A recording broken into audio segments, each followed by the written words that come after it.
There are 3 lines of dialogue in this ad that are better than any movie I've seen in the last 5 years. Found it. Are we feeding an army? Pies are in the fridge. Hon, did you get the casseroles? Yeah, back seat.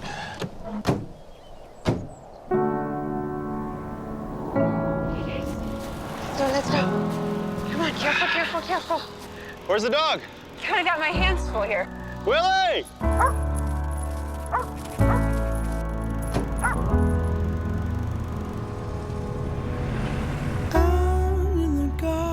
Don't keep all the good stuff to yourself. I was just thinking about the first time that we did this drive. The great diaper explosion of 1992.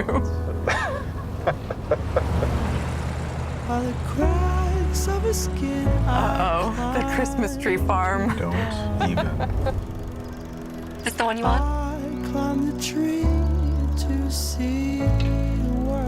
You got it? Got it.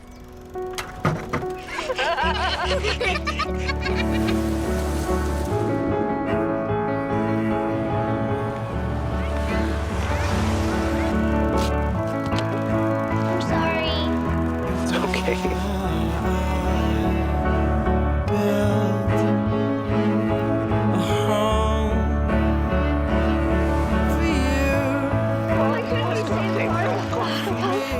You actually said, I will Turn this car around right now.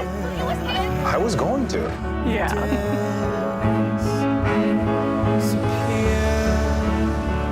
Dad, we gotta go, please. Dad, just stop by you, please.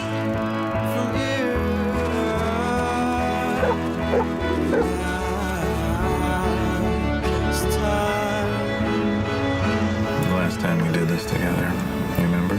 I don't want to go back to college. It's okay. It's going to be okay. He doesn't even like me. That guy's not even cool enough for you anyway.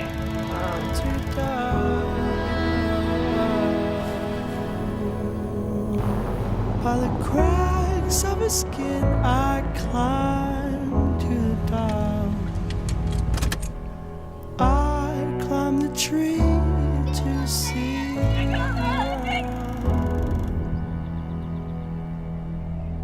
They never made it easy, did they? Well, did you want it to be easy? No. I wanted it to be just like it was.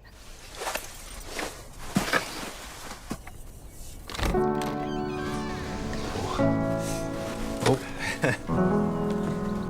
Hey, Mom. Hey, Dad. Hello. Oh, no. You guys just get in? Yeah. Who's this little guy? This is Waylon. You look like an old friend of mine. Come on in. It's freezing out here. Yeah. Come on, buddy. Planted the seeds.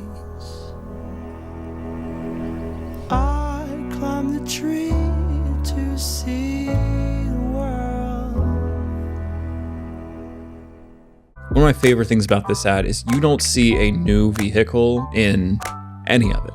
That's not the concern here. They are brand building through story and entertainment. They just want to give you something beautiful and relatable to watch, and it just happens to be attached to their brand. They're not concerned with, oh, here's the new feature set of our new model. There's an interesting through line that I've been seeing in a lot of the more sentimental ads that we'll be going through in this series, where, you know, it's all about time. It's about the passing of time. It's about relationships and how they change through that passing of time.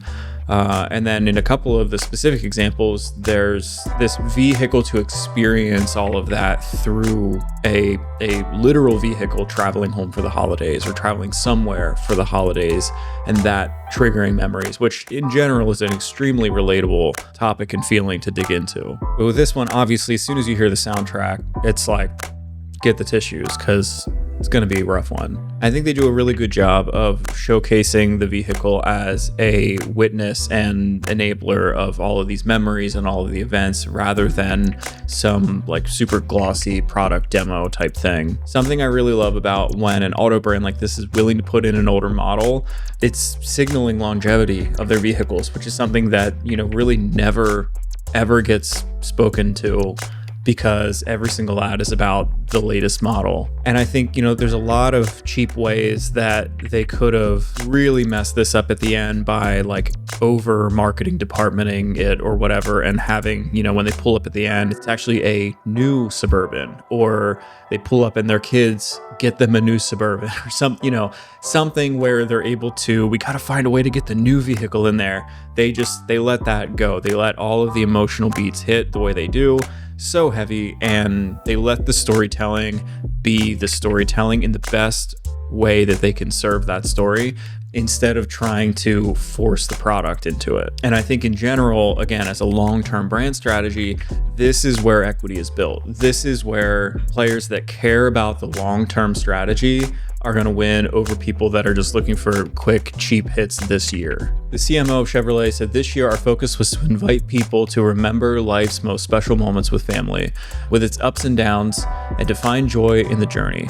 The producer, Brian Bowen, said, "I've produced a lot of brand films with some fantastic directors. This one sings to my heart. Goosebumps from start to finish. Bravo to Chevrolet for telling a beautiful, simple American story." Now, if I had to be critical of one thing so that I'm not on the payroll, I would say that the Super 8 clicking film reel sound was unnecessary. I think people realize that you're in a flashback. I think if anything, adjust the aspect ratio, make it 4:3 or something instead of 16:9.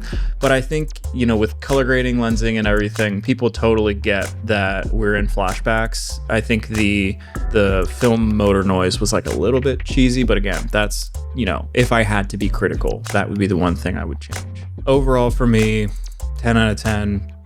Tough watch for a parent who is currently in the trenches. So the Apple Christmas spot feels like if A24 made a Muppets Christmas movie on an iPhone, and it feels a little bit like a quiet clapback to all the AI-generated holiday ads we're seeing.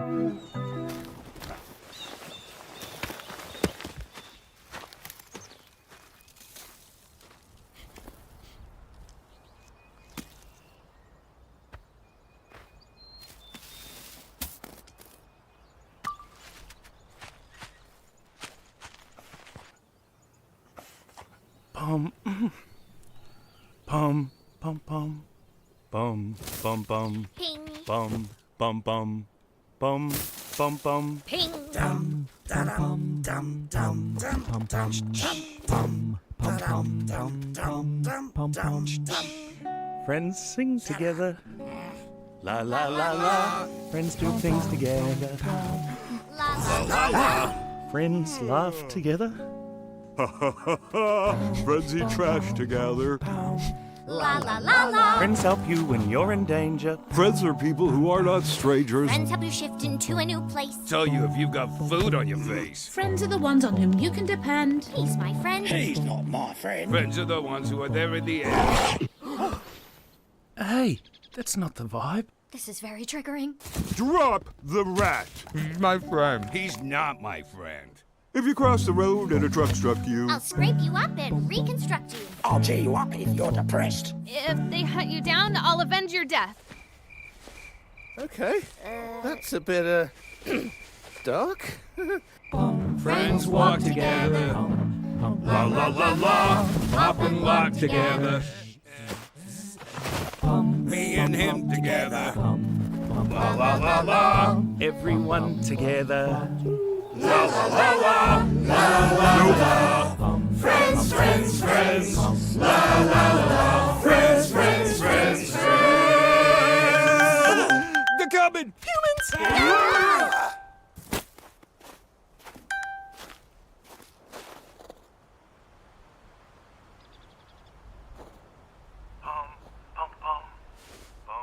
Hope they like it. Ping. And of course, it was shot on iPhone. But they're really taking a counter approach to the Coca-Colas and the now McDonald's of the world, where they go all in on AI, and Apple is going all in on craftsmanship. From the hand-stitched puppets to the fully physical sets and the hand-printed type, this whole thing really just feels like they're going out for the artist, which reminds me of Apple a long time ago where if you knew an artist, you didn't have to wonder about what kind of computer they were using. It was generally Mac. Director Mark Malloy said he wanted to go back to craftsmanship and show how one act of kindness can bring very different people together. And Apple described the film as underscoring the irreplaceable value of human creativity in a tech-driven world. The other thing I'm noticing here, and it kind of reminds me of what they did with their recent Apple TV relaunch, they're making the behind the scenes of the creation of the ad front and center, just like the ad. I think in general, it's turning into this flex or this status symbol that, look, we spent the time and money to create this by hand. And mind you, this is coming at the same time that everyone making these AI ads, their number one thing they want to talk about is, no, it took us so long. We put so much work into it. And they quantify that work in the number of hours and the number of prompts and the number of people that it took to create it, which is interesting to me because I don't know where the argument is then to use that over something like this, because this certainly feels different. And anyone who's arguing the alternative is nuts. A lot of the proponents of AI creation are saying it's going to be so much faster, it's going to be so much easier. But at the same time, as soon as there's any pushback to some of these AI ads, the immediate response is, well, no, it took weeks and 80 billion prompts and all of this stuff. They get super defensive about how much craft went into this thing that is being sold to them as, you don't need to learn the craft anymore. We can handle that part. You won't have to do things like this. You won't have to make puppets by hand. But there's something so obviously human feeling about a spot like this. I don't know. I'm really curious to hear what people think of this outside of, directly in the industry, because I feel like maybe I'm a little bit too close to it. The other thing I really like that's happening here that I do feel like I see Apple do a lot is they're using the phone as a plot device and not as like a cutaway demo or something like that. It kind of just lives seamlessly in it from the moment that animal tries to prop it up on the log, which just felt super relatable because I know we've all tried to prop it up on something like that. I think anytime that you can have holidays and little animal puppets singing a song, it just immediately feels very much like Muppets Christmas Carol. That, again, brings those great warm feelings to everybody. And I think you're going to continue to see brands leaning into that sonic branding, whether it's a song like an earworm like this that'll kind of just get in your head, or the classic, sonic branding that runs with a bumper. I think as brands are looking for ways to gain an edge over their competition, that's one form of branding that has sort of fallen out of vogue in recent years that is really making a comeback. Amazon just outsmarted everyone by airing a 2-year-old Christmas ad. Let's break down why the 60-second sledding story still beats most of the brand new work in 2025.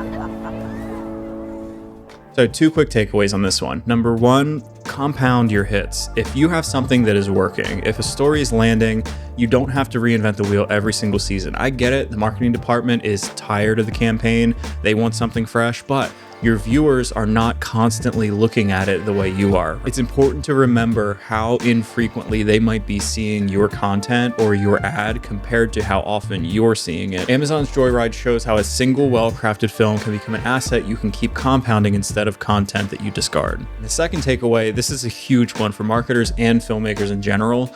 You don't need 30 locations. You don't need giant set pieces. You just need story. That is something that credit where credit's due. Amazon does seem to do a great job of, but honestly, if you look at a lot of the major brands, I mean, we just talked about what Apple did with theirs. Their ads are simple. The stories are strong. The emotion is strong. And they don't hide behind slamming the budget into techno cranes and car chases. As a marketer or a filmmaker, you should study how everything is built around one simple decision and one physical set piece. It's proof you can deliver big emotional payoff without massive location counts or complex plots. Just strong casting, a clear emotional want, and one visually iconic action. In this case, it was them sledding down the hill. So what do you think? Should more brands follow Amazon's lead here? Double down on a great story instead of chasing a new big idea every single season? So Coca-Cola looked at all the backlash of last year's AI Christmas ad and said, let's do it again. Let's go.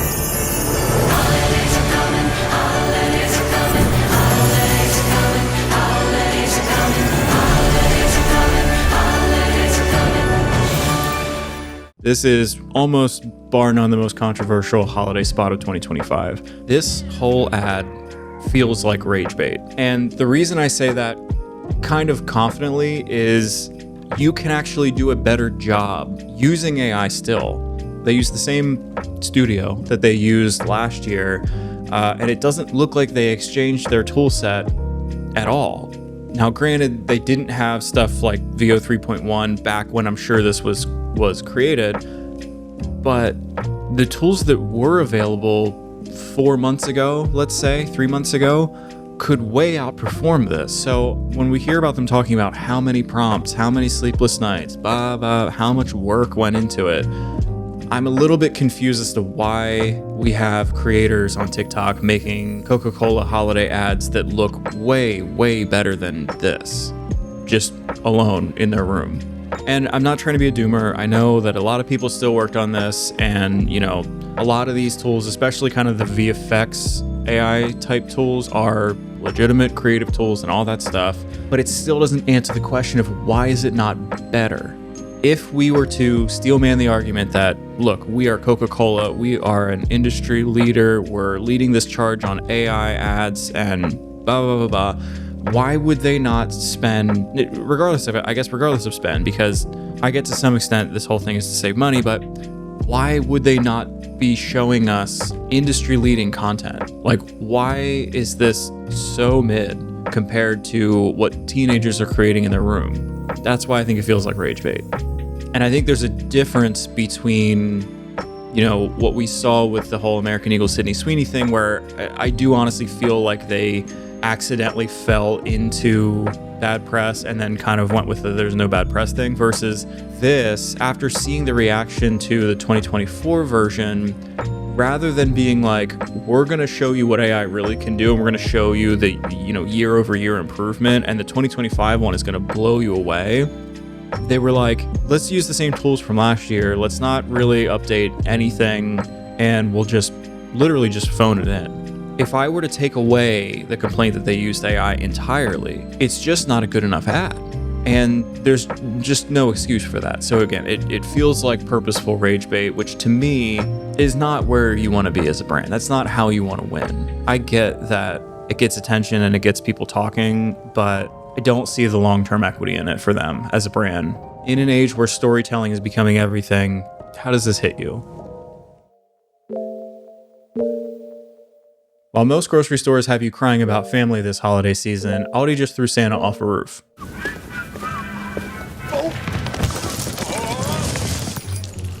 That was close.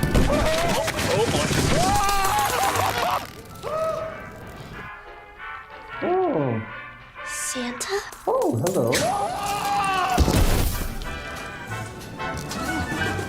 I'm okay. Aldi just saved the holiday spirit. I'm okay. Carry on. Shop Aldi first. Save money and save the holidays. It's an Aldi thing. This entire ad is basically just one visual gag, but it works. We love a train wreck. Rick Hammond from their agency noted that they went with humor and unexpected storytelling instead of a more saccharine sentiment. So 2 big teaching points here. The first one, visual comedy still works. In this day and age of watching everything with the sound off, all the classic tricks from the silent movie days still reign supreme. The Santa falling off the roof gag keeps you watching immediately and fulfills our problem solution framework without saying a word. I love the additional beats of the kid seeing Santa and then him falling further, and then of course the payoff of the Aldi truck catching him resolves everything in the end. And that brings me to teaching point number 2. They're acknowledging the tension without being preachy. The spot recognized that people are financially anxious during the holidays and that this is a rough year for a lot of people. But instead of getting heavy about it, it turns the tension into a joke. And that feels smarter than a lot of ads that either completely ignore the problem or try to inspire people past it. Aldi just says, yes, money's tight, we're here to help. This kind of spot works really well this season because it's willing to fill in that gap of being a little bit funny and absurd and not go heavy on the sentimental. Save the Children just hijacked the most iconic imagery in Christmas advertising history and flipped it upside down.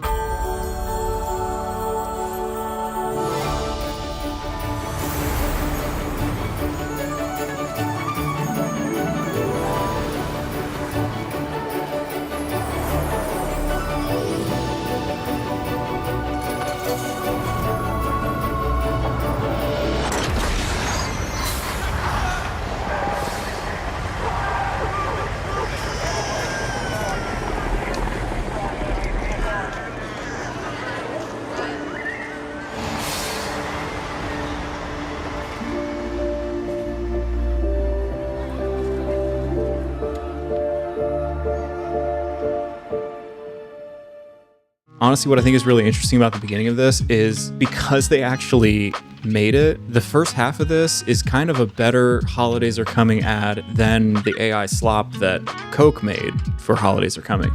The other thing I noticed is even the music that they used, it sounds like it's like either in the same key or tempo or whatever, but there's room for the Holidays Are Coming melody in it, and you're almost waiting for it to start. I think that was like a really, really strong choice. But the big thing here about the Coca-Cola call out is really, really high level thinking, being able to dig in to this cultural visual shorthand and understand that when people see this, this is what they're going to think of in mass, right? On like a sociological level, they're going to see this imagery and they're going to think of this. And then boom, we're going to gut punch them with what it actually is. And the contrast between those two things is the statement itself. It's a reminder of what actually matters. And that brings me to my second point, clarity over manipulation.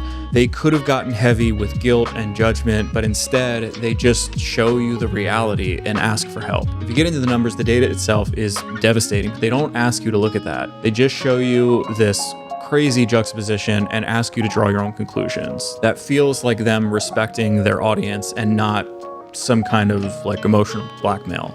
This is exactly the kind of work that reminds you of why storytelling matters and why strong storytelling matters. Woof. McDonald spent 7 weeks of AI training to make a Christmas ad that told you December sucks and you should hide in their restaurant. The internet deleted it within 72 hours. Let's talk about what went wrong. It's the most terrible time of the year. All the shops turn to mayhem, even Santa knows space, and the tree redecorated your place. It's the most terrible time of the year. The roast turned to charcoal, and the cookies burned too. Friggin' chaos, it feels like a zoo. It's the most terrible time of the year. So you bleed from the madness, the lights and the cheer, and hide out in McDonald's till January's here.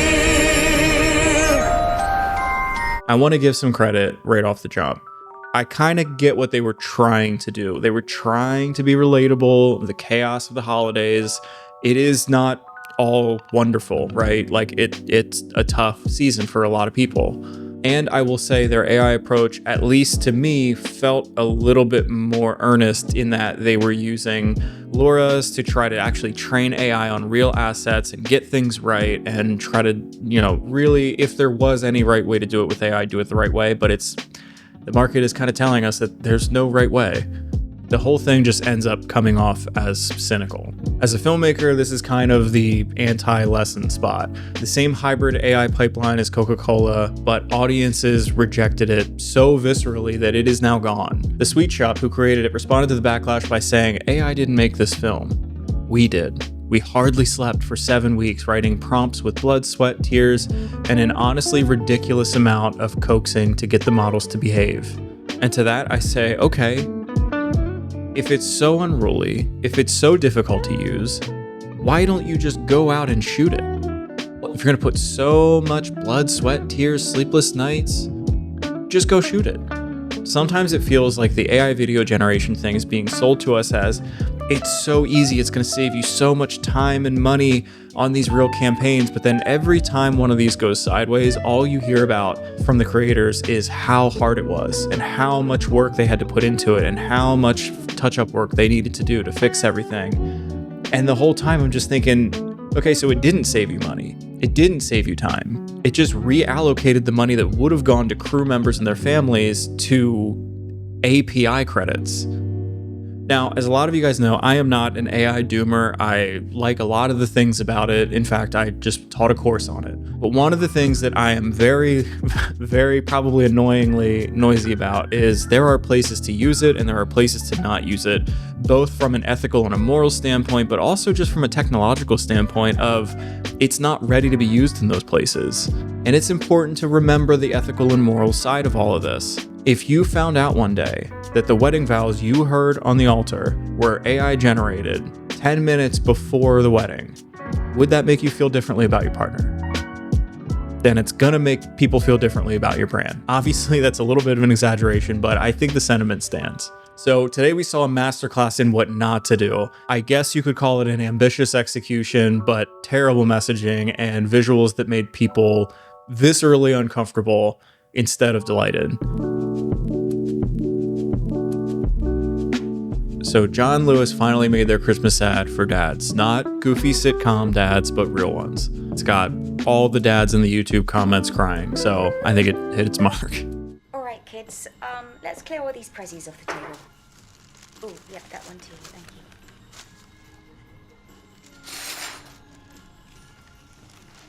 How did I grab enough glasses? 1, 2, 3, 4, 5, 6.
Won't you take my hand, come away, come out of the blues. Boy, everything you give, so will I give something to do.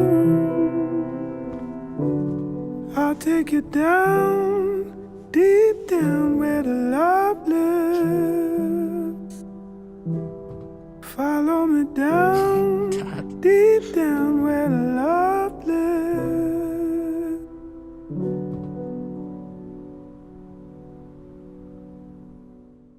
So as John Lewis is usually just the absolute top of the list on holiday ads, I want to be a little bit critical of something. The first time I watched this, I was a little bit confused by some of that rave sequence where he initially sees his son, like at his current age, and the actor looks a little bit confused to see him. And for a minute, I was like, is he remembering seeing his son at the rave recently?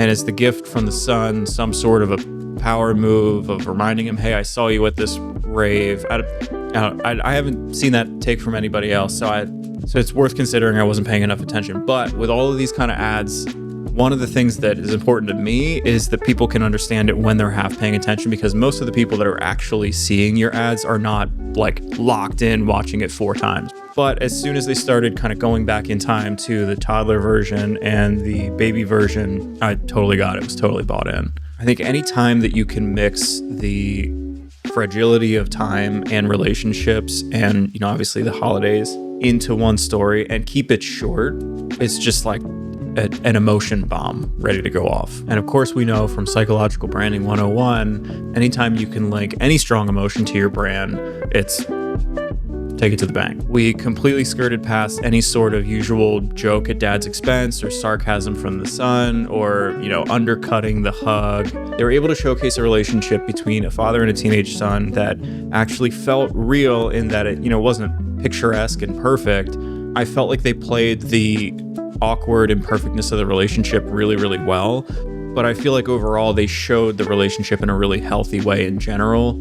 I think the way this whole thing was laid out is a net positive in general for our men and boys. And I also think storytelling in general, even, you know, including advertising, can be a reflection of this collective consciousness of, you know, what people are seeing and paying attention to. And maybe it's because John Lewis is a UK retailer and that's why I'm thinking of it. But this feels like whoever wrote it, at least somewhere in the very back of their mind, was affected by adolescence that was put out by Netflix and the father and son relationship that felt strained in that. And this almost felt, in a way, and again, I'm probably reading way too far into this, but this almost felt like a little bit of a response to that, or an alternate ending, or, you know, a way to show that relationships in general aren't always perfect, but as long as we keep showing up, we keep trying, those relationships can flourish. Maybe took a little bit of a turn there, but I think the big takeaway here is storytelling wins the day once again with the John Lewis holiday ad. There's no big surprise twist or brand as hero, just a dad, a son, a record, and a moment men clearly needed to see. Taika did it again with Disney for Christmas. He directed a short where a kid's doodle becomes real. It's exactly the kind of whimsy Disney used to own, and it feels like a mini movie.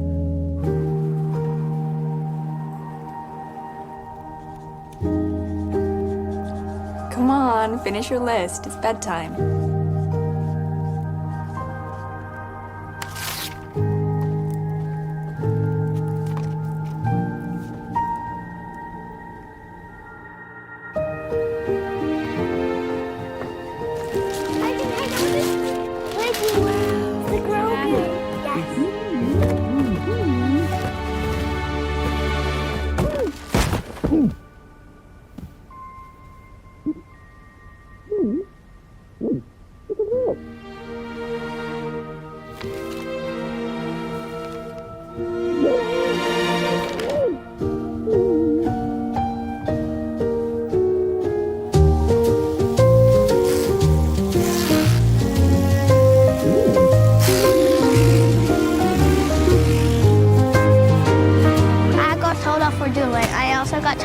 For doodling a math too.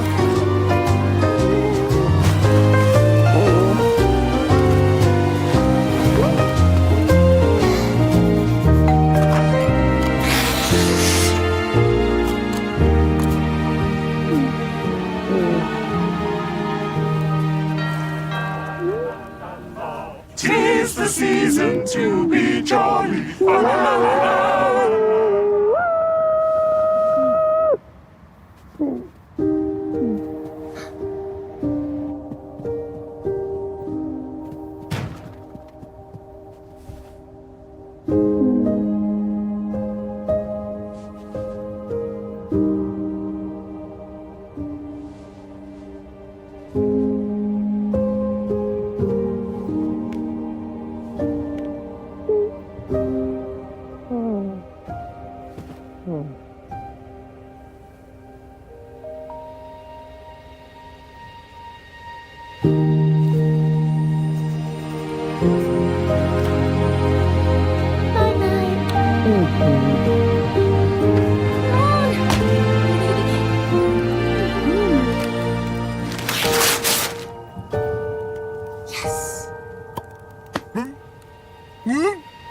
Mouth, I have a mouth. Oh, wow, I have so much to tell you. You're the best friend in the world. Also, I love this wallpaper. Oh, my voice sounds good. Donuts taste like clouds. Candy canes taste like magic. Eating is my favorite. Anyone else feeling dizzy? I can feel the wind in my mustache. This is the best Christmas ever. Here's what I think works well. Taika's signature brand of whimsy applied to Disney magic. The friendship between the two characters feels real and genuine, and I like how we discover as an audience what that character must want without it kind of being forced on us. Really good storytelling involves the viewer as an active participant to solve a puzzle or learn things about the characters without it being spoon-fed directly to them, and I think this does a great job of that. Animation advisor Eric Goldberg, who did the genie from Aladdin, ensures the character design feels authentically Disney while the movement language is playful and not overwrought. Taika said what makes this story uniquely Disney is the fact that it's set in a world of a kid. It's a kid and her new best friend navigating the complex world together and doing it with just the power of friendship and imagination. So what can we take away from this? This being Taika's second year of directing their holiday short shows me that they're after true storytelling and that they've found a great partner in him where his style of storytelling feels directly in line with where they want to go as a brand. So with this one, Disney remembered what they used to do best: tell stories about imagination and friendship with craft that honors the material. Instacart hired the studio behind BoJack Horseman to make a Rankin and Bass style Christmas ad. This is how you do nostalgia-driven storytelling without it feeling cheap. Pie. Yeah, no.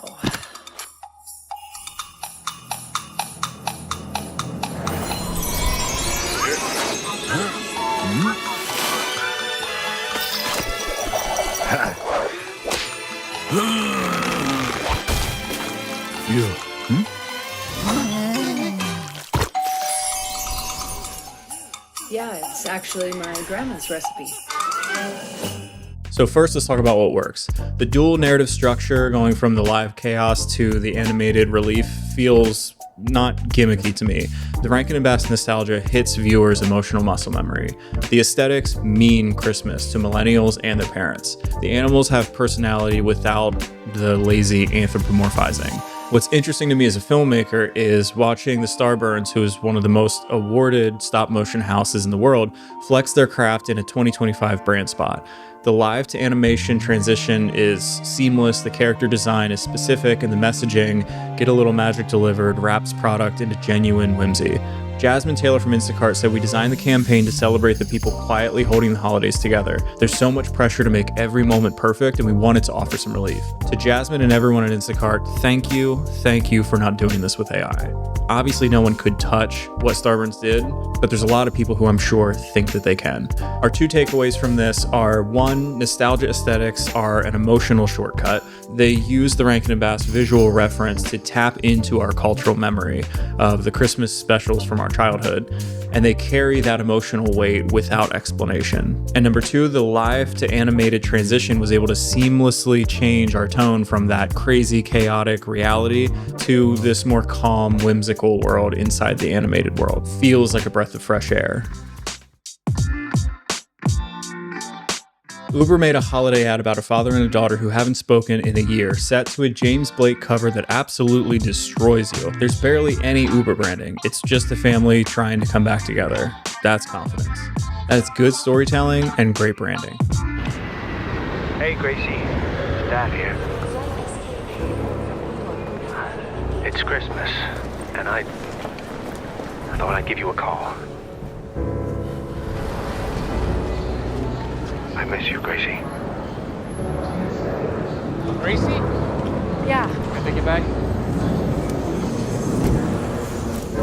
I took my love, took it down. All set? Sad.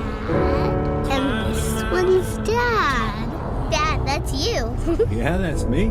And I saw my reflection in the snow. You're so brave. I got you. You know what? What? This is gonna give you special powers. And so the fish was so big, and he was so heavy. I got on the wall. Dad, stop. Within my heart,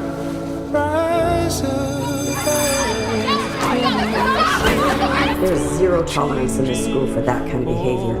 Your suspension is 3 days. What were you thinking?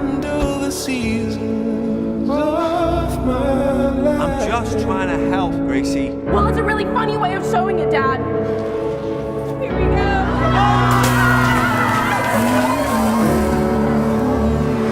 Come on, Gracie. What, you think you got everything figured out now? Huh? Here we Do go. you know what I again. sacrificed for you? You are making everything about you again. It's Christmas, Gracie. If you walk out of that door, then... Stop.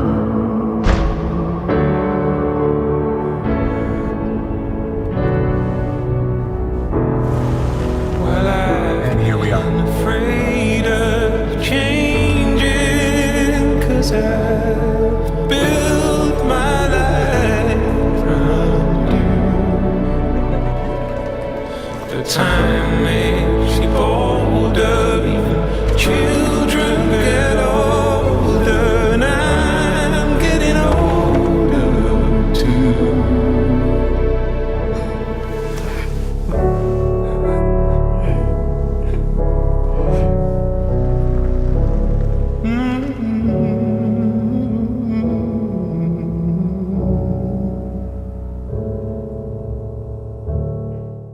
So what really works so well here is the father-daughter arc is devastating. Childhood memories, the arguments, all set to James Blake's stripped back landslide cover, just out of the park. There's almost no branding on screen. The Uber pickup is just purely incidental. The film trusts that the emotion carries enough weight. Comments are saying things like, I forgot it was an ad for Uber altogether. You might think on one hand, well, that's not good, but you want them to get lost in the story during the story. They're still going to tie all that emotional charge to the brand. What I think is cool is the film uses the physical journey as a metaphor for the emotional journey. The car ride becomes a container for all of the unspoken tension and resolution. The cinematography is simple and it just lets the performances take the lead.